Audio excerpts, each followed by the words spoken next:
نو یو ډمه یو فاحشه او د زمانی یو خراب خزه ورته پوها کړه او زما محترمو هغه ته پیسې ومنلې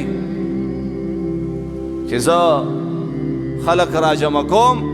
او هغه کې به دغه د الله پیغمبر موسی علیه السلام هم راغواړم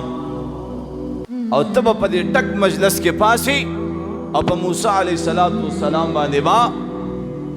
تور ولګي الزام به ولګي. نو بهرحال چې کله قارون هم دغه جهان وکړه او خلک یې را جمع کړه او زما محترمو په خپل قوم یې را جمع کړه، خپل منونکي ټول را جمع کړه او موسی علیه السلام ته وایي ای د الله پیغمبره ته خو ځان له یو سره د الله د رسول خبره کې دعوت ورکې، نو داسې مې درته ټول را جمع کړي دي په یو ځای دعوت ورک. قارون ورته وایي دا ټول مې درته را جمع کړي په یو ځای دعوت ورکا. زما محترمو چې کله موسی علیه السلام د الله نیازبین پیغمبر موسی کلیم الله جلالی پیغمبر چې کله ودرېده او زما محترمو نو اولنۍ خبره دا وکړه چې چا بدکاری وکړه او زما محترمو هغه واده شوی وي، هغې نکاح کړی وي او د واده د پاسه دی بدکاری وکړه، نو دا دی سنګسار کړلی شي. نو په دې کې یو پاسېدو وایي دا حکم صرف چې کوم دی د عامو خلکو دپاره دی او که نه دا حکم ستا دپاره هم دی. نو موسی علیه السلام وفرمایل چې دا حکم زما دپاره په دې کې هغه زنانه پاسېد چې کله پاسېدا چې په موسی علیه السلام باندې تور ولګئ، په موسی علیه السلام باندې الزام ولګئ، نو په دې ژبو باندې قبضه او تصرف د چا دی؟ الله. زما او ستا په دې سترګو باندې، په دې لاسونو باندې، په دې خپو باندې، په دې 15 ګوټه بدن باندې قبضه او تصرف د الله دی. نو الله یې دې خولې ته حکم وکړو دې ژبې ته، نو ژبې خبرې پرېښوست، په خوله الله ګونګۍ کړه. پابسېده موسی علیه السلام دې نه تپوس کوي څه دپاره پاسېدی؟ خوله ګونګۍ واپس به کېناست، چې به کېناسته بیا به ژبه ټیک شوه، بیا به پاسېده الله به بیا په خوله باندې ګونګۍ کړه. خو بهرحال هغه پوهه شوه چې د الله جل جلاله پیغمبر پاک دامن دی او په دې باندې دا تکم الزام لګی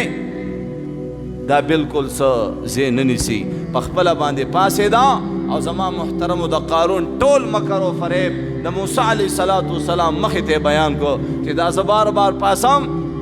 زه دې دپاره پاسېدم چې په تا تور ولګوم، په تا الزام ولګوم. زه درته قارون پې کړی وم او ما له دومره پیسې منلې وي. زما محترمو بهرحال هغه زنانه د موسی علیه السلام په لاس سره توبه وایسته، د زماني یو دینداره تقواداره پرهیزګاره جنۍ زنانه جوړه شوه. او بل طرف ته چې کله موسی علیه السلام دا واورېدل چې ها زه ستاسو د بهترۍ سوچ کوم، زه ستاسو د کامیابۍ سوچ کوم، زه ستاسو د هغه نه ختمېدونکي د زندګۍ د ښایسته کولو سوچ کوم او ته زما خلاف دا منصوبې جوړې. زما محترمو الله ته په سجده باندې پروت دی او الله ته وایي چې یا الله نن ورځ چې کوم دی قارون زه نه معاف کوم، نن ورځ قارون چې کوم دی د معاف کولو نه دی. الله پاک ورته فرمایي اے موسی کلیم الله ځمکه مې تا ته په اختیار کې درکړه، ځمکې ته چې ته څه وې ستا خبره به مني. موسی علیه السلام ځمکې ته حکم کوي وینیسه. زما محترمو ځمکې د قارون خپې ونیولې، داسې وینیولې، ورته وایي دن یې که ځان کې ځمکې چې کوم دی قارون تر ګوړو دن نه کو، تر ګوړو یې دن نه کو، بیا ورته وایي نور یې دن نه کا. زما محترمو بیا موسی علیه السلام دغه چغه وایي اور پکړو چې کله تر مرۍ پورې چې کوم دی قارون په ځمکه کې دن نه شو، نو څه وایي اے موسی ته زما مال ته غلوې، نعوذ بالله ته زما خزانو ته غلوې، چې زما خاتمه کې نو زما هغه خزانې وایي د قارون دا خزانې دا به په زما محترمو د هغې چابینې د خزانو چابینې په غټو غټو اوښانو باندې وه هغه به یې زما محترم وګرځولې داسې خلق دومره مالداره خلق اوس خو به یو روپۍ دوه ورسره راغلي نه خبرې به هم بدلې شي بول چال به هم بدل شي انداز به هم بدل شي او بیا چې بسم الله وي بسم الله الرحمن الرحیم خبرو کی قرآن تلاوت کی سلام اچولو کی هر څه کې تبدیلی راشي څه چل دی یو روپۍ دوه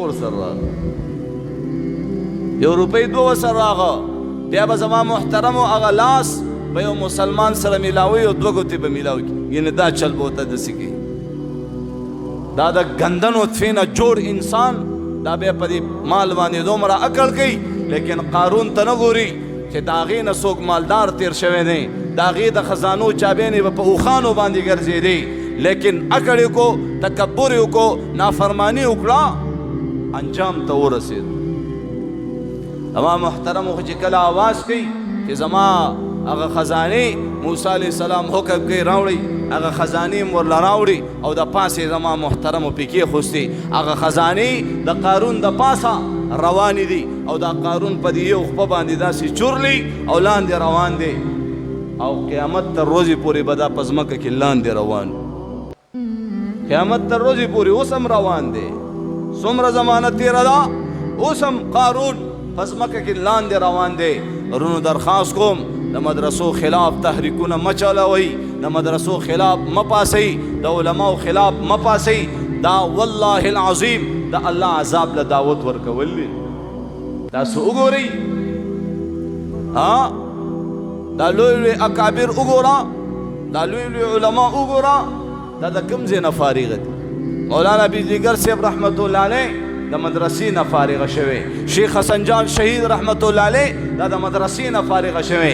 شیخ ډاکټر شیر علي شاه صاحب رحمه الله د مدرسې نه فارغه شوی شیخ سمیع الحق شهید رحمت الله علیه د مدرسې نه فارغه شوی ډاکټر عادل شهید رحمت الله علیه د مدرسې نه فارغه شوی داسې دا ټول اکابر مفتی زرولي خان صاحب رحمت الله علیه د مدرسې نه فارغه شوی مفتی تقی عثماني صاحب حفظه الله د مدرسې نه فارغه شوی مفتی عبدالله شاه صاحب حفظه الله د مدرسې نه فارغه شوی شیخ الحدیث مولانا محمد ادریس صاحب د مدرسې نه فارغه شوی او ترا پاسې د دې مدرسو چانبین دی وکړلی شي ترا پاسې او د مدرسو په کردار باندې ګوته نیسي چې د مدرسو تا سره څومره ښه کړي دي او د مدرسو په دې معاشره کې کم کردار دی نو هغه خو دې کله هم بیان نه کړ د دې هغه کردار خو دې کله هم بیان نه کړ دا نن چې ته روغي دا نن چې ستا په کور کې امن دی